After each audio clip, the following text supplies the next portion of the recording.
ఏందక్క అది బ్లాక్ ఉంది? ఇది డాట్ ఫ్యూజింగ్ అంటారా. బబుల్ ఫ్యూజింగ్ అంటారు మరి అదేంటి? ఫ్యూజింగ్ ఇది కాదన్న, అది వేరే ఉంటుంది.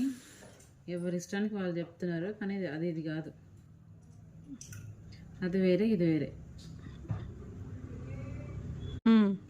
మగ్గం వర్క్ బ్లౌజులు, వర్క్ బ్లౌజులు, కొన్ని డార్క్ కలర్ బ్లౌజెస్ వాటికి యూజ్ చేసుకోవచ్చు. బట్ అన్నిటికీ ఇది యూజ్ చేయడానికి రాదు. మన డబుల్ ఫ్యూజింగ్ అంటే మనం మధ్యలో పెట్టి ఐరన్ చేస్తాం కదా, చేసినప్పుడు ఏమవుతుంది అంటే మొత్తం అది మొత్తం కరిగిపోయి, గమ్ అనేది కరిగిపోయి ఆ కలర్ అనేది మనం ఏదైతే లోపల ఏదైతే లైనింగ్ చేస్తామో అదే ఉంటుంది. బట్ ఇది అలా కాదు. మనం అతుకు పెట్టినా కూడా కలర్ అనేది అలానే ఉంది. అట్లా ఏమైతుందంటే నార్మల్ ఇప్పుడు ఏదైనా కలర్ మనం బయటికి షో చేంజ్ అయితే అనుకో, ఇప్పుడు ఇట్లా బ్లాక్ ఉంది కదా, ఈ బ్లాక్ వల్ల పైన కలర్ చేంజ్ అయ్యే ఛాన్స్ ఉంటుంది అనమాట.